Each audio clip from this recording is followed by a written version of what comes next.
ಕರ್ನಾಟಕ ರಾಜ್ಯ SSF ವತಿಯಿಂದ ಏರ್ಪಡಿಸಲ್ಪಟ್ಟಂತಹ ರಾಜ್ಯದ ಉದ್ದಕ್ಕೂ ನಡೆಸಲ್ಪಡುವಂತಹ ಸೌಹಾರ್ದ ನಡಿಗೆಯ ಈ ಒಂದು ಅರ್ಥಪೂರ್ಣ ಸಮಾರೋಪ ಸಮಾರಂಭದ ಸಭಾ ವೇದಿಕೆಯಲ್ಲಿ ಉಪಸ್ಥಿತರಿದ್ದು ಈ ಕಾರ್ಯಕ್ರಮದ ನೇತೃತ್ವವನ್ನು ವಹಿಸಿದಂತಹ ನನ್ನ ಅತ್ಯಂತ ಆತ್ಮೀಯರು, ನನ್ನ ಸನ್ಮಿತ್ರರು, ರಾಜ್ಯ SS ಸಂಘಟನೆಯ ಅಧ್ಯಕ್ಷರಂತಹ ಬಹುಮಾನದ ಹಾಫಿಜ್ ಸುಫಾನ್ ಸಕಾಫಿರವರೇ, ಇವತ್ತಿನ ಕಾರ್ಯಕ್ರಮದಲ್ಲಿ ಉಪಸ್ಥಿತರಿದ್ದು ಈ ಕಾರ್ಯದಲ್ಲಿ ನಿಮಗೆ ಕೂರ್ತ ದಿಕ್ಸೂಚಿ ಸಂದೇಶ ನೀಡಿದಂತಹ ನಮಗೆ ಅತ್ಯಂತ ಗೌರವಿತರು, ನಮಗೆ ಅತ್ಯಂತ ಆತ್ಮೀಯರಾಗುವಂತಹ ಪರಮಶ್ರೀ ಶ್ರೀ ಚಾರುಮೂರ್ತಿ ಶಿವರುದ್ರ ಮಹಾಸ್ವಾಮೀಜಿಗಳೇ, ಇವತ್ತಿನ ಕಾರ್ಯ ಉಪಸ್ಥಿತರಿದ್ದು ನಿಮಗೆಲ್ಲರಿಗೂ ಕೂಡ ತನ್ನ ದಿಕ್ಸೂಚಿ ಸಂದೇಶ ನೀಡಿದಂತಹ ರೆವರೆಂಡ್ ಫಾದರ್ ಸಿರಿಲ್ ಮಿನೆಜಸ್ ರವರೇ, ವೇದಿಕೆ ಮೇಲೆ ಉಪಸ್ಥಿತರುವಂತಹ ನಮ್ಮ ಅತ್ಯಂತ ಆತ್ಮೀಯರು, ಬಹುಮಾನ್ಯರಾಗಿರುವಂತಹ ಇಬ್ರಾಹಿಂ ಬಾಫಾಕಿ ತಂಗಳ ದುವಾನನ್ನು ಕೇಳಿಕೊಂಡು ನಮ್ಮ ಜೊತೆ ವೇದಿಕೆ ಮೇಲೆ ಉಪಸ್ಥಿತವಂತಹ ಬಹುಮಾನ್ಯದಂತಹ ಬಶೀರ್ ಸಹದೀರ್ ಅವರೇ, ಅದೇ ರೀತಿ ಗೌರವಂತ ಅನಸ್ ಸಿದ್ದಿಕಿರವರೇ, ಬಹುಮಾನದ ಅಬ್ದುಲ್ ರೆಹಮಾನ್ ಹಾಜಿರ್ ಅವರೇ, ವೇದಿಕೆ ಮೇಲೆ ಉಪಸ್ಥಿತಿರುವಂಥ ಹುಸೇನ್ ಮಿತ್ಸಬೀರ್, ನಮ್ಮ ಕರ್ನಾಟಕ ಮುಸ್ಲಿಂ ಅಧ್ಯಕ್ಷರಂತ ಹುಸೇನ್ ಮಿತ್ಸಬೀರ್ ಅವರೇ, ಆತ್ಮೀಯರಾದ ಬಹುಮಾನದ ಇಸ್ಮಾಲ್ ಸಹದೀರ್ ಅವರೇ, TC ಸಾಲಿಹೀರ್ ಅವರೇ, ಅದೇ ಇರ್ಷಾದ್ ಹಾಜಿರ್ ಅವರೇ, ವೇದಿಕೆ ಮೇಲೆ ಉಪಸ್ಥಿತ ಎಲ್ಲ ನಮ್ಮ ಉಲೇಮಾಗಲೆ ಉಮರಾಕಲೆ ಗಣ್ಯ ಅತಿಥಿಗಳೇ, ನನ್ನ ಮುಂದಿರುವ ಎಲ್ಲ ಉಲೇಮಾಗಲೆ ಉಮರಾಕಲೆ, ರಾಜ್ಯ SSF ಸಂಘಟನೆಯ ಅಧ್ಯಕ್ಷರು ಮತ್ತು ಪದಾಧಿಕಾರಿ ಮತ್ತು ಬೆಂಗಳೂರು ಜಿಲ್ಲೆಯ ಪದಾಧಿಕಾರಿ ಮತ್ತು ಇನ್ನಿತ ಸನ್ಮಿತ್ರರೇ, ಈ ಕಾರ್ಯಕ್ರಮಕ್ಕೆ ನೇರವಾಗಿ ಪರೋಕ್ಷವಾಗಿ ಸಹಕಾರ ಕೊಟ್ಟೊಂದು ಇತ್ತೀಚೆಗೆ ಅತ್ಯಂತ ಸಂತೋಷವಾಗ್ತದೆ ಇವತ್ತಿನ ಈ ಕಾರ್ಯಕ್ರಮದಲ್ಲಿ ಭಾಗವಹಿಸಲಿಕ್ಕೆ. ನಾನು ಪ್ರಪ್ರಥಮವಾಗಿ ಕರ್ನಾಟಕ ರಾಜ್ಯದ SSF ಸಂಘಟನೆಯ ಅಧ್ಯಕ್ಷರನ್ನು ಮತ್ತು ಸರ್ವ ಸದಸ್ಯರನ್ನು ಈ ಕಾರ್ಯಕ್ರಮವನ್ನು ಯಶಸ್ವಿಗೊಳಿಸಲಿಕ್ಕೆ ಶ್ರಮಪಟ್ಟಂತ ಪ್ರತಿಯೊಂದು ಕಾರ್ಯಕರ್ತ ಮಿತ್ರರನ್ನು ಮತ್ತು ಇದಕ್ಕೆ ಸಹಕಾರ ಕೊಟ್ಟಂತಹ ಪ್ರತಿಯೊಂದು ಅಧಿಕಾರಿ ಮತ್ತು ಸನ್ಮಿತ್ರರನ್ನು ಎಲ್ಲರನ್ನು ಕೂಡ ಇಡೀ ಕರ್ನಾಟಕ ರಾಜ್ಯದ ಸರ್ವ ಜನತೆಯ ಪರವಾಗಿ ನನ್ನ ಅಭಿನಂದನೆ ಶುಭಾಶಯ ಸಲ್ಲಿಸಲಿಕ್ಕೆ ನಾನು ಇವತ್ತು ಬಯಸ್ತೇನೆ. ಯಾಕೆಂತ ಹೇಳಿದರೆ ನಿಜವಾದ ದೇಶ ಪ್ರೇಮ ಯಾವುದಂತ ಹೇಳಿದರೆ ಎಲ್ಲದು ಮೈಕ್ ಹಿಡಿದುಕೊಂಡು ನಾಲ್ಕು ಯಾರದಿಗೆ ಬೈದ ತಕ್ಷಣ ದೇಶ ಪ್ರೇಮ ಆಗುವುದಿಲ್ಲ. ನಿಜವಾದ ದೇಶ ಪ್ರೇಮ ಅಂತ ಹೇಳಿದರೆ ಸಮಾಜವನ್ನು ಕಟ್ಟುವಂತ ನಿಮ್ಮ SSF ಕಾರ್ಯಕ್ರಮ ತಾವು ಮಾಡಿದ್ದೀರಾ, ಸೌಹಾರ್ದ ವಾತಾವರಣ ನಿರ್ಮಾಣ ಮಾಡಲಿಕ್ಕೆ ತಮ್ಮ ಪ್ರಯತ್ನ ತಾವು ಯಾವ ಮಾಡ್ತಿದ್ದೀರಾ, ಇದು ನಿಜವಾದ ದೇಶ ಪ್ರೇಮ ಅಂತ ನಾನು ಹೇಳಲಿಕ್ಕೆ ನಾನು ಇವತ್ತು ಬಯಸ್ತೇನೆ. ಒಂದು ಕಡೆಯಿಂದ ಈ ಸಮಾಜವನ್ನು ವಿಭಾಗ ಮಾಡಲಿಕ್ಕೆ ಬೇರೆ ಬೇರೆ ಕರ್ತವ್ಯ ಮತ್ತು ಸಂಘಟನೆ ಮತ್ತು ಬೇರೆ ಬೇರೆ ವಿಚಾರಗಳಲ್ಲಿ ಆಧಾರದಲ್ಲಿ ಸಮಾಜವನ್ನು ಇಬ್ಬಾಗ ಮಾಡಲಿಕ್ಕೆ ಪ್ರಯತ್ನ ಪಡುವಾಗ ಈ ಸಮಾಜವನ್ನು ಒಗ್ಗಟ್ಟಾಗಿ ನಿಂತು ಬಹುಶಃ ಮುಂದೆ ತಗೊಂಡು ಹೋಗುವಂತಹ ದೊಡ್ಡ ಮಟ್ಟದ ಆ ಒಂದು ಸಂಘಟನಾ ಕಾರ್ಯ ತಾವು ಮಾಡ್ತಿರೋದು ಎಲ್ಲರಿಗೂ ಕೂಡ ಒಂದು ಮಾದರಿ ಅಂತ ಹೇಳಲಿಕ್ಕೆ ನಾನು ಇವತ್ತು ಬಯಸ್ತೇನೆ. ಯಾಕಂತ ಹೇಳಿದರೆ ನೀ ಒಂದು ವೇದಿಕೆಯಲ್ಲಿ ನಿಂತು ಒಬ್ಬನ ಸೈಡ್ ಪರವಾಗಿ ಮಾತಾಡಬೇಕಾದ್ರೆ ಏನು ಕಷ್ಟ ಇಲ್ಲ, ಎಷ್ಟು ಬೇಕಾದ್ರೂ ಮಾತಾಡು, ಒಂದು ಸೈಡ್ಗೆ ನಿಂತು ಬೇಕಾದ್ರೆ ಏನು ಬೇಕಾದ್ರೂ ಮಾತಾಡ್ಬೋದು, ಅದಕ್ಕೇನು ಲೈಸೆನ್ಸ್ ಬೇಕಂತಿಲ್ಲ, ಯಾವ ರೀತಿ ಬೇಕಾದ್ರೂ ಮಾತಾಡೋದು ಭಾಳ ಸುಲಭ ಇದೆ. ಈ ಕಡೆ ನಿಂತು ಈ ಸೈಡ್ ಮಾತಾಡಬೇಕಾ, ಏನು ಬೇಕಾದ್ರೂ ಮಾತಾಡ್ಬೋದು, ಅದಕ್ಕೇನು ಕಷ್ಟ ಇಲ್ಲ, ಭಾಳ ಸುಲಭ. ಇನ್ನೊಂದು ಏನು ಬೇಕಾದ್ರೂ ಮಾತಾಡಲಿಕ್ಕೆ ಸುಲಭ. ಆದರೆ ನಮಗೆ ನೀವು ಬೇಕು, ನಾವು ಜೊತೆಯಲ್ಲಿ ಮುಂದೆ ಹೋಗಬೇಕು, ಬಲಿಷ್ಠವಾದ ಭಾರತವನ್ನು ನಾವು ಕಟ್ಟುವಂಥ ಒಂದು ನಿರ್ಮಾಣ ಕೆಲಸ ಮಾಡಬೇಕಂತೇಳಿ ಎಲ್ಲರನ್ನು ತೆಕ್ಕೊಂಡೋಗಿ ಮುಂದೆ ಹೋಗುವಂಥ ಕೆಲಸ ಅಷ್ಟು ಸುಲಭದ ಕೆಲಸ ಅಲ್ಲ, ಬಹಳ ಕಷ್ಟದ ಕೆಲಸ. ಆ ಕೆಲಸವಂತ ಇವತ್ತು ಮಾಡಿರೋದು ಒಂದು ಎಲ್ಲರಿಗೂ ಕೂಡ ಒಂದು ಪ್ರೇರಣೆ ಮತ್ತು ಪ್ರೋತ್ಸಾಹ ಅಂತ ಹೇಳಲಿಕ್ಕೆ ನಾನು ಇವತ್ತು ಬಯಸ್ತೇನೆ. ಅದಕ್ಕಾಗಿ ನಾನು ಹೇಳೋದಿಷ್ಟೇ, ಎಷ್ಟೇ ನಮಗೆ ಕಷ್ಟ ಆದರೂ ಕೂಡ, ಎಷ್ಟೇ ತೊಂದರೆಗೊಳಪಟ್ಟರೂ ಕೂಡ, ಎಷ್ಟೇ ಬೆದರಿಕೆಗೊಳಪಟ್ಟರೂ ಕೂಡ ನಾವು ಒಂದು ಸೈಡ್ ಪರ ನಿಲ್ಲದೆ ನಾವೆಲ್ಲರೂ ಜೊತೆಗೂಡಿ ತಗೊಂಡು ಹಂತ ಹಂತವಾಗಿ ಮುಂದೆ ನಿಂತು ಸೌಹಾರ್ದದ ಸಮಾಜ, ನೆಮ್ಮದಿಯ ಜೀವನ ಮುಖಾಂತರ ಬಲಿಷ್ಠವಾದ ಭಾರತ ಕಟ್ಟುವಂಥ ಯುವ ಜನಾಂಗ ನಾವು ಇವತ್ತು ಆಗ್ಬೇಕಂತ ನಾನು ನಿಮ್ಗೆಲ್ಲರಿಗೂ ಕೂಡ ಹೇಳ್ತಾ ಇರ್ತೇನೆ. ಅದು ಎಷ್ಟೇ ಕಷ್ಟ ಆಗಲಿ, ಅದು ಸೌಹಾರ್ದವಾದ ಸಮಾಜ ನಿರ್ಮಾಣ ಮಾಡಲಿಕ್ಕೆ ಪ್ರತಿ ಹಂತದಲ್ಲಿ ಕೂಡ ನಿಮ್ಮ ನೇತೃತ್ವ ವಹಿಸಿಕೊಂಡು ನಿಂತೆಲ್ಲರೂ ಕೂಡ ತಯಾರಾಗಿರಬೇಕು. ಅದು ನಮಗೆ ನಮ್ಮ ಭವಿಷ್ಯಕ್ಕೆ ದೊಡ್ಡ ಮಟ್ಟದ ಪ್ರಯೋಜನ, ಅದು ನಮ್ಮ ದೇಶಕ್ಕೆ ಮತ್ತು ಸಮಾಜಕ್ಕೆ ನಾವು ಕೊಡುವಂಥ ಅತ್ಯಂತ ದೊಡ್ಡ ಮಟ್ಟದ ಕೊಡುಗೆ ಅಂತ ನಾನು ಹೇಳಲಿಕ್ಕೆ ನಾನು ಇವತ್ತು ಬಯಸ್ತೇನೆ. ಸಮಾಜ ಸೌಹಾರ್ದ ನಿರ್ಮಾಣ ಮಾಡೋ ಜವಾಬ್ದಾರಿ ಅದು ಬರೀ ಶಾಸಕರಿಗೆ ಮತ್ತು ಸರ್ಕಾರದ ಜವಾಬ್ದಾರಿ ಮಾತ್ರ ಅಲ್ಲ. ಈ ಸಮಾಜದಲ್ಲಿ ಸೌಹಾರ್ದ ಮತ್ತು ಶಾಂತಿಯ ಏಕತೆ ಸೋದರ ಸಮಾಜ ನಿರ್ಮಾಣ ಮಾಡಬೇಕಾದ್ರೆ ಪ್ರತಿಯೊಂದು ಮನೆಯಲ್ಲಿ ಕೂಡ ಎದ್ದು ನಿಲ್ಲುವಂಥ ಯುವಕರು ಎದ್ದು ನಿಂತ ಅವಕಾಶ ಆಗಬೇಕು. ಪ್ರತಿಯೊಂದು ಸಂಘಟನೆಗಳ ಅದು ಜವಾಬ್ದಾರಿ ಆಗಿರ್ತದೆ, ಪ್ರತಿಯೊಂದು ವ್ಯಾಪಾರಸ್ಥರ ಜವಾಬ್ದಾರಿ ಆಗ್ತದೆ, ಪ್ರತಿಯೊಂದು ಈ ಸಮಾಜದ ಪ್ರತಿಯೊಬ್ಬರ ಜವಾಬ್ದಾರಿ ಹೊರತು ಅದು ಒಬ್ಬರಿಗೆ ಮಾತ್ರ ಸೀಮಿತವಾಗಂಥ ವಿಚಾರ ಅಲ್ಲ.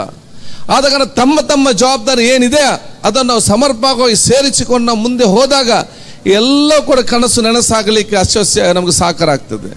ನಿಮಗೆ ಪ್ರಾರಂಭದಲ್ಲಿ ಸ್ವಲ್ಪ ಸಮಸ್ಯೆ ಆಗ್ಬೋದು, ಅದನ್ನು ತೆಕ್ಕೊಂಡ ಹೆಜ್ಜೆಯನ್ನು ಹಂತ ಹಂತವಾಗಿ ಮುಂದಿಟ್ಟಾಗ ಇದು ದೊಡ್ಡ ಮಟ್ಟದ ಆಂದೋಲನವಾಗಿ ಪರಿವರ್ತನೆ ಆಗ್ತದೆ ಅಂತ ನನಗೆ ದೊಡ್ಡ ಮಟ್ಟದ ವಿಶ್ವಾಸ ಇದೆ ಅಂತ ನಾನು ಹೇಳಲಿಕ್ಕೆ ನಾನು ಇವತ್ತು ಬಯಸ್ತೇನೆ. ಆ ದೊಡ್ಡ ಮಟ್ಟದ ಕನಸು ನಮ್ಮೆಲ್ಲ ಕನಸಾಗಬೇಕು. ಇಡೀ ರಾಜ್ಯದಲ್ಲಿ ನಾವು ಜನರನ್ನು ಬೆರೆತುಕೊಳ್ಳಲಿಕ್ಕೆ ಬೇಕಾಗುವಂಥ ಎಲ್ಲ ವ್ಯವಸ್ಥೆಯನ್ನು ಮಾಡೋದ ಜವಾಬ್ದಾರಿ ಮತ್ತು ಕೆಲಸ ಕಾರ್ಯಗಳು ಅದು ನಮ್ಮ ಪ್ರತಿಯೊಬ್ಬರು ಕೂಡ ಆಗಬೇಕಂತ ಹೇಳಲಿಕ್ಕೆ ನಾನು ಇವತ್ತು ಬಯಸ್ತೇನೆ. ಸಾಮರಸ್ಯ ಸಮಾಜ ಅಂತ ಹೇಳಿದರೆ ಭಿನ್ನಾಭಿಪ್ರಾಯ ಇಲ್ಲ ಅಂತಲ್ಲ. ಸಾಮರಸ್ಯ ಸಮಾಜ ಅಂತ ಹೇಳಿದರೆ ನಾವು ಭಿನ್ನಾಭಿಪ್ರಾಯ ಇರಲೇಬಾರ್ದು. ಭಿನ್ನಾಭಿಪ್ರಾಯ ದೂರ ಇಟ್ಟುಕೊಂಡು ಅದು ಸಾಮರಸ್ಯ ಸಮಾಜ ಮಾತ್ರವಲ್ಲ, ಎಲ್ಲ ಭಿನ್ನಾಭಿಪ್ರಾಯ ಇದ್ದುಕೊಂಡು ಆ ಭಿನ್ನಾಭಿಪ್ರಾಯ ಮಧ್ಯೆ ನಾವು ಕೂತ್ಕೊಂಡು ಆ ಭಿನ್ನಾಭಿಪ್ರಾಯ ಬಗ್ಗೆ ನಾವು ಚರ್ಚೆ ಮಾಡಿಕೊಂಡು ಒಬ್ಬರೊಬ್ಬನು ಅರ್ಥ ಮಾಡಿಕೊಂಡು ಏಕತೆ ಸಮಾಜ ನಿರ್ಮಾಣ ಮಾಡುವುದೇ ಅದು ಸಾಮರಸ್ಯ ಸಮಾಜ ಅಂತ ನಾನು ಹೇಳಲಿಕ್ಕೆ ನಾನು ಇವತ್ತು ಬಯಸ್ತೇನೆ. ಆಗ ಭಿನ್ನಾಭಿಪ್ರಾಯ ಎಷ್ಟೇ ಇರಲಿ, ಈ ಭಿನ್ನಾಭಿಪ್ರಾಯ ನಾವು ದೂರ ಇಟ್ಟರೆ ಕೆಲಸ ಆಗೋದಿಲ್ಲ. ಅವರ ಜೊತೆ ಕೂತ್ಕೊಂಡು ಸಮಸ್ಯೆಯನ್ನು ಬಗೆಹರಿಸಿಕೊಂಡು ಮುಂದೆ ಹೋಗುವಂಥ ಕೆಲಸ ಆಗಬೇಕು. ಅದಕ್ಕಾಗಿ ನಾನೆಲ್ಲ ಸೋಷಿಯಲ್ ಮೀಡಿಯಾದ ಮಿತ್ರರಿಗೆ ನನ್ನ ಮಿತ್ರರಿಗೆ ನಾನು ಹೇಳ್ತಾ ಇರ್ತೇನೆ, ನೀವು ಎಲ್ಲಿಯಾ ಕೂತ್ಕೊಂಡು ದೊಡ್ಡ ದೊಡ್ಡ ವಿಚಾರ ಅದು ಪ್ರಭುತ್ವದೇ ಅಲ್ಲ.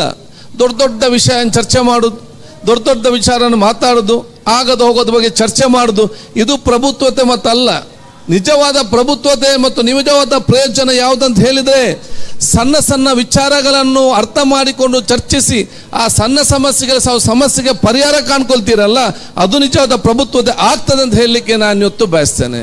ಆದಾಗ ನಿಮ್ಮ ಪ್ರದೇಶದಲ್ಲಿ ಸಣ್ಣ ಸಣ್ಣ ವಿಚಾರಗಳು ನೀವು ಚರ್ಚೆ ಮಾಡಿಕೊಂಡು ಬಗೆಹರಿಸಿಕೊಂಡು ಮುಂದೆ ಹೋಗುವಂಥ ದೊಡ್ಡ ಮಟ್ಟದ ಗುಣವನ್ನು ನಾವೆಲ್ಲ ಕೂಡ ಹಮ್ಮಿಕೊಳ್ಳುವಂಥ ಅವಕಾಶ ಆಗಬೇಕು. ಧಾರ್ಮಿಕ ನಂಬಿಕೆ ಅದು ನಮ್ಮ ದೌರ್ಬಲ್ಯ ಅಲ್ಲ, ಧಾರ್ಮಿಕ ನಂಬಿಕೆ ಅದು ನಮ್ಮ ದೊಡ್ಡ ಮಟ್ಟದ ಶಕ್ತಿ. ಆ ಧಾರ್ಮಿಕ ನಂಬಿಕೆ ಮೌಲ್ಯ ಜೊತೆಯಲ್ಲಿ ನಾವು ಬಹುಶಃ ನಮ್ಮ ವಿಶ್ವಪ್ರವಾದಿ ಮೊಹಮ್ಮದ್ ಮುಸ್ತಫಾ ಸಲ್ಲಂ ಅವರ ತತ್ವ ಆದೇಶ ಸಂದೇಶ ಮತ್ತು ಸೌಹಾರ್ದ ಏನು ಕೊಟ್ಟಿದೆಯಾ ಅದನ್ನು ನಾವು ಮೈಗೂಡಿಸಿಕೊಂಡು ಹೋದರೆ ಸರ್ವ ಜನಾಂಗದ ಸರ್ವ ಧರ್ಮದ ಪ್ರೀತಿಗೆ ಪಾತ್ರರಾಗಲಿಕ್ಕೆ ನಮಗೆಲ್ಲರಿಗೂ ಕೂಡ ಇವತ್ತು ಅವಕಾಶ ಖಂಡಿತವಾಗಿ ಇದೆ ಅಂತ ನಾನು ಹೇಳಲಿಕ್ಕೆ ನಾನು ಇವತ್ತು ಬಯಸ್ತೇನೆ. ಆ ಒಂದು ದೊಡ್ಡ ಮಟ್ಟದ ವ್ಯಕ್ತಿತ್ವ ಅದು ನಮ್ಮ ಪ್ರತಿಯೊಬ್ಬರು ಕೂಡ ವ್ಯಕ್ತಿತ್ವ ಆಗಬೇಕಂತ ನಾನೆಲ್ಲ ವಿದ್ಯಾರ್ಥಿ ಸಮುದಾಯಕ್ಕೆ ಮತ್ತು ಯುವ ಜನಾಂಗಕ್ಕೆ ನಾನು ಕೇಳಲಿಕ್ಕೆ ನಾನು ಇವತ್ತು ಬಯಸುವಂಥದ್ದು. ಅದಕ್ಕಾಗಿ ನಾನೆಲ್ಲ ಮಾತೊಂದು ಎಲ್ಲ ಕಡೆ ಹೇಳ್ತಾ ಇರ್ತೇನೆ, ಧರ್ಮ ಅದು ಯಾರಿಗೂ ಕೂಡ ನೋವು, ಒಬ್ಬನ ಮನಸ್ಸಿಗೆ ನೋವು ಮತ್ತು ಒಬ್ಬರ ದೇಹಕ್ಕೆ ಗಾಯ ಮಾಡುವಂಥ ಕತ್ತಿ ಆಗಬಾರ್ದು. ಯಾವುದೇ ಧರ್ಮವು ಕೂಡ ಒಬ್ಬನ ಮನಸ್ಸಿಗೆ ಮತ್ತು ಒಬ್ಬನ ದೇಹಕ್ಕೆ ಗಾಯ ಮಾಡುವಂಥ ಕತ್ತಿ ಆಗಬಾರ್ದು. ಪ್ರತಿಯೊಂದು ಧರ್ಮವು ಕೂಡ ಇನ್ನೊಬ್ಬರ ಮನಸ್ಸಿನ ನೋವು ಮತ್ತು ಇನ್ನೊಬ್ಬರ ದೇಹದ ಗಾಯವನ್ನು ಶಮನ ಮಾಡುವಂಥ ದೊಡ್ಡ ಮಟ್ಟದ ಔಷಧ ಮತ್ತು ಮುಲಾಮ್ ಆಗಬೇಕನ್ನು ನಾನು ಹೇಳಲಿಕ್ಕೆ ನಾನು ಇವತ್ತು ಬಯಸ್ತೇನೆ. ಅದು ನಮ್ಮ ಧರ್ಮ ಇವತ್ತಾಗಿ ನಿಲ್ಲುವಂಥ ವಿಚಾರ ಇವತ್ತು ಆಗಬೇಕಾಗ್ತದೆ. ಇನ್ನೊರ ನೋವನ್ನು ಮತ್ತು ಇನ್ನೊರ ವಿಚಾರ ಏನಿದೆ ನೋವನ್ನು ಕಡಿಮೆ ಮಾಡುವಂಥ ದೊಡ್ಡ ಮಟ್ಟದ ವ್ಯಕ್ತಿತ್ವ ರೂಪಿಸಿಕೊಳ್ಳುವಂಥ ವಿಚಾರ ನಮ್ಮ ಪ್ರತಿಯೊಬ್ಬರಿಂದ ಆಗಬೇಕು. ಆ ಎಲ್ಲ ಸಂದೇಶ ಇಟ್ಟುಕೊಂಡೇ ಬಹುಶಃ ತಾವು ಇವತ್ತು ರಾಜ್ಯದ ಉದ್ದಕ್ಕೂ ಕೂಡ ಬರೀ ಇಲ್ಲಿ ಮಾತ್ರ ಅಲ್ಲ, ಬೇರೆ ಬೇರೆ ಕಡೆಯಲ್ಲಿ ಇವತ್ತು ಅವ್ರು ಮಾಡಿದ್ದಾರೆ. ಅಷ್ಟು ಸುಲಭ ಇಲ್ಲ, ಭಾಳ ಕಷ್ಟ ಇದೆ. ಯಾಕೆಂತ ಹೇಳಿದರೆ ಇವತ್ತು ನಾನು ಕರೆದಾಗಂತ ಅತ್ಯುತ್ತಮವಾದ ಕಾರ್ಯಕ್ರಮ ನಾನು ಬರ್ತೇನೆ ಅಂತ ಹೇಳಿದೆ. ಯಾಕೆ ಅದು ಎಷ್ಟು ಜನ ಇದ್ದಾರಂತ ಮುಖ್ಯ ಅಲ್ಲ, ಅದರ ಸಂದೇಶ ಏನಿದೆ ಅಂತ ಇವತ್ತು ಭಾಳಷ್ಟು ಮುಖ್ಯವಾಗುವಂಥ ವಿಚಾರ ಇವತ್ತು ಆಗಿದೆ. ಆಗ ನೀವು ಕೊಡುವಂಥ ದೊಡ್ಡ ಮಟ್ಟ ಇವತ್ತು ಸೇರಿದಂಥ ನಿಮ್ಮ ಸಮಯವನ್ನು ಮೀಸಲಿಟ್ಟು ಬಂದಿದ್ದೀರಿ, ನಿಮ್ಮ ಕೆಲಸವನ್ನು ಮೀಸಲಿಟ್ಟು ಬಂದಿದ್ದೀರಿ, ನಿಮ್ಮ ಬೇರೆ ಬೇರೆ ಹೋಗುವಂಥ ವಿಚಾರ ಅದನ್ನೆಲ್ಲ ಬದಿಗಿಟ್ಟು ಬಂದು ಈ ಕಾರ್ಯಕ್ರಮಕ್ಕೆ ಬಂದು ಸೀಮಿತವಾಗಿ ಕೊಟ್ಟು ಇದು ಬಹುಶಃ ನೀವು ದೊಡ್ಡ ಮಟ್ಟದ ಸಂದೇಶವನ್ನು ರಾಜ್ಯ ಮತ್ತು ದೇಶಕ್ಕೆ ಕೊಡುವಂತಹ ಮತ್ತು SSF ಸಂಘಟನೆಯ ಒಂದು ದೊಡ್ಡ ಮಟ್ಟದ ಗೌರವವನ್ನು ಸರ್ವರ ಮಧ್ಯೆ ಪಡ್ಕೊಳ್ಳುವಂಥ ದೊಡ್ಡ ಮಟ್ಟದ ತಾವು ಕೊಡುಗೆ ತಾವಿತ್ತು ಕೊಟ್ಟಿದ್ದೀರಿ ಅಂತ ಹೇಳಲಿಕ್ಕೆ ಬಯಸ್ತೇನೆ. ಬನ್ನಿ ಫಾದರು, ಎಲ್ಲರ ಪರವಾಗಿ ನಮಗದು ಗುರುಗಳನ್ನು ನಾನೇ ಬಹುಶಃ ನಿಮಗೆ ಸ್ವಾಗತಿಸ್ತೇನೆ.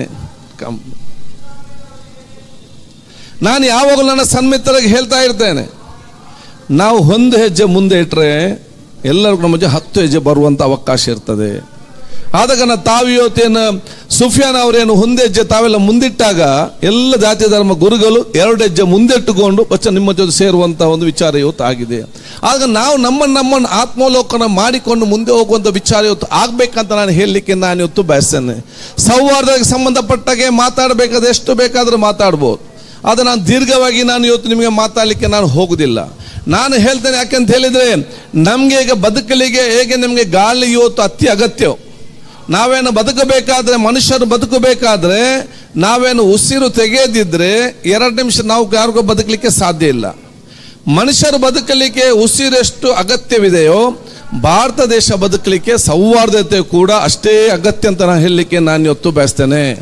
ಸೌಹಾರ್ದತೆ ಇಲ್ಲದೆ ಭಾರತ ದೇಶ ಬದುಕಲಿಕ್ಕೆ ಸಾಧ್ಯವಿಲ್ಲ ಅಂತ ಬಹಳ ಸ್ಪಷ್ಟವಾದ ಸಂದೇಶವನ್ನು ನಾವು ತಳಮಟ್ಟಕ್ಕೆ ತಿಳಿಸುವಂಥ ದೊಡ್ಡ ಮಟ್ಟದ ಜವಾಬ್ದಾರಿ ಕೆಲಸ ಬಹುಶಃ ಈ ಕೆಲಸವೇ ಅದು ಇವತ್ತು ಆಗಿದೆ ಅಂತ ನಾನು ಹೇಳಲಿಕ್ಕೆ ನಾನು ಇವತ್ತು ಬಯಸುವಂಥದ್ದು. ಆದಾಗ ನಾನೆಲ್ಲ ಕೇಳುವುದಿಷ್ಟೇ, ಈ ರೀತಿಯ ಕಾರ್ಯಕ್ರಮವನ್ನು ಬೇರೆ ಬೇರೆ ಕಡೆ ಹಮ್ಮಿಕೊಳ್ಳುವಂಥ ಅವಕಾಶತ್ತಾಗಲಿ, ನಾನು ಕೂಡ ಸರ್ಕಾರದ ಮಾತಾಡಿದೆ, ಅಧಿಕೃತವಾಗಿ ಬಂಧುತ್ವ ಅಂತ ಕಾರ್ಯಕ್ರಮವನ್ನು ನಾವು ಇಡೀ ರಾಜ್ಯದಲ್ಲಿ ಸರ್ಕಾರದ ಮುಖಾಂತರ ಪ್ರತಿಯೊಂದು ಜಿಲ್ಲೆಯಲ್ಲಿ ಕೂಡ ನಾವು ಇವತ್ತು ಸರ್ಕಾರದ ಮುಖಾಂತರ ಎಲ್ಲ ಧಾರ್ಮಿಕ ಮುಖಂಡರು ಸೇರಿಸಿಕೊಂಡು ಅತ್ಯುತ್ತಮವಾದ ಸಂದೇಶವನ್ನು ಕೊಡುವಂಥ ದೊಡ್ಡ ಮಟ್ಟದ ಆ ಒಂದು ಯೋಚನೆ ಹಮ್ಮಿಕೊಳ್ಳುವಂತಹ ಒಂದು ಸೂಚನೆ ಮೂಡ ಸಲಹೆ ಕೂಡ ನಾನು ಇವತ್ತು ಕೊಟ್ಟಿದ್ದೇನೆ. ಅದು ನಾನು ಹೇಳಿದಿಷ್ಟೇ, ನಿಮ್ಮ ಈ ಕಾರ್ಯಕ್ರಮ ಇಲ್ಲಿಕ್ಕೆ ಸಮಾರೋಪ ಅಲ್ಲ, ಇದು ನಿಮ್ಮ SSFನ ಕಾರ್ಯಕ್ರಮದ ಸಮಾರೋಪ. ಆದರೆ ಎಲ್ಲವನ್ನು ಸೇರಿಸಿಕೊಂಡು ದೊಡ್ಡ ಮಟ್ಟದ ಕಾರ್ಯಕ್ರಮ ಮಾಡುವಂಥ ಪ್ರಾರಂಭೋತ್ಸವದಂತ ಪ್ರೋತ್ಸಾಹ ಕೊಡುವಂಥ ಕಾರ್ಯಕ್ರಮ ಅಂತ ಬಹುಶಃ ನಾನು ಹೇಳಲಿಕ್ಕೆ ನಾನು ಬಯಸಿ, ಇದೆಲ್ಲ ತಾವು ನೇತೃತ್ವ ವಹಿಸ್ಕೊಳ್ಬೇಕು. ನಾನು ಕೂಡ ಮುಂದೆ ನಿಂತು ಎಲ್ಲ ರೀತಿಯ ಸಹಕಾರ ಬೇಕಾ ನಾನು ಮುಂದೆ ಕೊಡೋ ಸಹಕಾರ ಖಂಡಿತವಾಗಿಯೂ ನಾವು ಕೂಡ ಕೊಡ್ತೇವೆ ಅಂತ ನಾನು ಹೇಳಲಿಕ್ಕೆ ನಾನು ಇವತ್ತು ಬಯಸ್ತೇನೆ. ನಾನು SSFನ ಎಲ್ಲ ನಿಮ್ಮ ಅಧ್ಯಕ್ಷರಿಗೆ ಎಲ್ಲ ಗುರುಗಳಿಗೆ ತಾವಿದ್ದೀರಿ. ಬಹುಶಃ ಈ ಸಂಘಟನೆ ದೀರ್ಘವಾದ ಒಂದು ನನಗೆ ಬಹಳ ಸಣ್ಣದಿಂದಲೂ ಬಹಳ ಅತ್ಯಂತ ನಾನು ಚಿರಪರಿಚಿತನಾಗಿದ್ದೆ. ನಾನು ಶಾಸಕನಾಗಿ ಮೊದಲೇ, ನಾನು ವಿದ್ಯಾರ್ಥಿ ನಾಯಕನಾಗಿದ್ದಲೇ, ಸಣ್ಣದಿಂದಲೇ ಎಲ್ಲ ಕಾರ್ಯಕ್ರಮಕ್ಕೆ ನಾನು ಬಹುಶಃ ಬೇರೆ ಬೇರೆ ಕಡೆ ಬಂದು ಹೋಗಿ ಎಲ್ಲ ವಿಚಾರನ ಅರ್ಥ ಮಾಡಿಕೊಂಡು ಅದರ ಬಗ್ಗೆ ನಾನು ಬಹುಶಃ ನಾನು ಹೇಳ್ಬೇಕಾದ್ರೆ ಬಹಳಷ್ಟು ಹೊತ್ತು ಹೇಳುವಂಥ ವಿಚಾರ ಕಲಿತಿದ್ದೆ. ನಾನು ಹೇಳ್ದಿಷ್ಟೇ, ನಮಗೆ ಅತ್ಯಂತ ಆತ್ಮೀಯ ಗೌರವರಾಗಿರುವಂತಹ ಕಮರುಲ್ ಉಲೇಮಾ AP ವಸ್ತಾದವರ ಆ ನೇತೃತ್ವದಲ್ಲಿ ಎಲ್ಲ ನಂಗೆ ಬಹುಮಾನದ ನಮ್ಮ ತಂಗಲ್ಲು ಮತ್ತು ಎಲ್ಲ ನಮ್ಮ ಉಲೇಮಾಗಳು ಬಹುಶಃ ಅತ್ಯಂತ ಪ್ರೀತಿ ತಾಜುಲ್ ಉಲೇಮಾರು ಇರಲಿ, ಕೂರ ತಂಗಲವರು ಇರಲಿ, ವಾಫಾಕಿ ತಂಗಲ್ ಅಂತವ್ರು ಇರಲಿ, ಖಲೀಲ್ ತಂಗಲ್ರವ್ ಅಂತ ಇರಲಿ, ನೈಮಿತ ಉಸ್ತಾದ್ ಅಂತ ಇರಲಿ, ಬಹುಶಃ ಇವರೆಲ್ಲ ಭಾಳಷ್ಟು ಇವತ್ತು ಹೇಳಬೇಕಾದ್ರೆ ಇವರೆಲ್ಲ ನೇತೃತ್ವದಲ್ಲಿ ಮತ್ತು ಮಾರ್ಗದರ್ಶನದಲ್ಲಿ ಬಂದಂಥ ಸಂಘಟನೆ ನಿಮ್ಮದಾಗಿದೆ. ನಮಗಿಂತ ಜಾಸ್ತಿ ಜವಾಬ್ದಾರಿ ಅದು ನಿಮಗೆ ಭಾಳಷ್ಟು ಇದೆ ಅಂತ ಹೇಳಲಿಕ್ಕೆ ನಾನು ಇವತ್ತು ಬಯಸ್ತೇನೆ.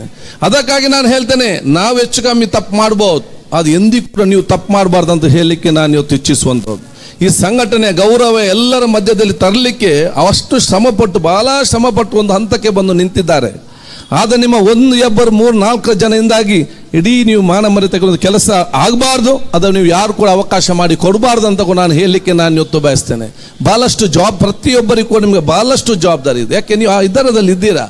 ಆ ಉಲೇಮಾಗಳ ಮಾರ್ಗದಲ್ಲಿ ಬಂದಂತಹ ಸಂಘಟಿತ ಅಂತಾಗ ಅದನ್ನು ತಾವೇನು ಬಹಳ ಪ್ರಾಮಾಣಿಕತೆಯಿಂದ ನಿಷ್ಠುರವಾಗಿ ಆ ಗೌರವವನ್ನು ಉಳಿಸಿಕೊಳ್ಳುವಂಥ ಕೆಲಸ ಏನಿದೆಯಾ, ದಯವಿಟ್ಟು ಅದರ ಬಗ್ಗೆ ಆಲೋಚನೆ ಮಾಡಿಕೊಂಡು ತಾವೆಲ್ಲರೂ ಕೂಡ ಮುಂದೆ ಹೋಗಿ ಜವಾಬ್ದಾರಿ ಪ್ರತಿಯೊಬ್ಬರ ಜವಾಬ್ದಾರಿ. ಇಲ್ಲದೆ ಒಬ್ಬರು 2, 3 ಇಡೀ ನಿಮ್ಮ ಮಾಡಿದಂಥ ಕಷ್ಟ ಏನಿದೆ ಅದಕ್ಕೆ ಇಡೀ ಕಪ್ಪು ಚುಕ್ಕೆ ತರುವಂಥ ಕೆಲಸಕ್ಕೆ ಯಾರು ಕೂಡ ಅವಕಾಶ ಕೊಡಬಾರ್ದು ಅಂತೇಳಿ ನಾನು ಪ್ರತಿಯೊಬ್ಬರ ಕೂಡ ಕಲಕಲಿಂದ ನಾನು ಹೇಳಲಿಕ್ಕೆ ನಾನು ಇವತ್ತು ಇಚ್ಛಿಸ್ತೇನೆ. ಇದರ ಬಗ್ಗೆ ಜಾಸ್ತಿಯಾಗಿ ಬೇಕಂತ ಹೇಳಿದ್ರೆ ನಾನು ಚರ್ಚೆ ಮಾಡಿ ನಮ್ಮದು ಕೂತ್ಕೊಂಡು ಚರ್ಚೆ ಮಾಡ್ತೇನೆ. ಹೇಗೆ ಅಂತ ನಾನು ಹೇಳಲಿಕ್ಕೆ ನಾನು ಹೋಗುದಿಲ್ಲ. ಆದರೆ ಮರ್ಯಾದೆಯನ್ನು ಉಳಿಸುವಂಥ ಕೆಲಸದ ಜವಾಬ್ದಾರಿ ತಾವೆಲ್ಲ ಇವತ್ತು ಮಾಡಿ ಅಂತ ಹೇಳಲಿಕ್ಕೆ ನಾವು ಇವತ್ತು ಬರ್ತೇನೆ. ನಾವು ಇರ್ಬೋದು, ನಾವು ಇಲ್ಲದ ದೊಡ್ಡ ವಿಚಾರ ಅಲ್ಲ. ಸಂಘಟನೆ, ಸಮಾಜ, ಈ ಒಂದು ಸೌಹಾರ್ದತೆ ಅದು ಶಾಶ್ವತವಾಗಿ ನಿಲ್ಬೇಕಂತ ನಾನು ಹೇಳಲಿಕ್ಕೆ ನಾನು ಇವತ್ತು ಬಯಸುವಂಥದ್ದು. ಅದಕ್ಕೆ ನೀವೆಲ್ಲ ಇಷ್ಟೆಲ್ಲ ಶ್ರಮಪಟ್ಟು ಮಾಡ್ತೀರಾ, ಆ ಗೌರವ ಉಳಿಸಿಕೊಂಡು ಬಹುಶಃ ಈ ರೀತಿಯ ಅತ್ಯುತ್ತಮವಾದ ಕೆಲಸ ಇನ್ನಷ್ಟು ಮುಂದೆ ಹೋಗಿಕೊಂಡು ದೊಡ್ಡ ಮಟ್ಟದ ಆ ಒಂದು ಕೆಲಸ ಕಾರ್ಯಗಳು ನಿಮ್ಮೆಲ್ಲಿಂದ ಆಗಲಿ ಅಂತ ನಾನು ಹೇಳಲಿಕ್ಕೆ ನಾನು ಇವತ್ತು ಬಯಸ್ತೇನೆ.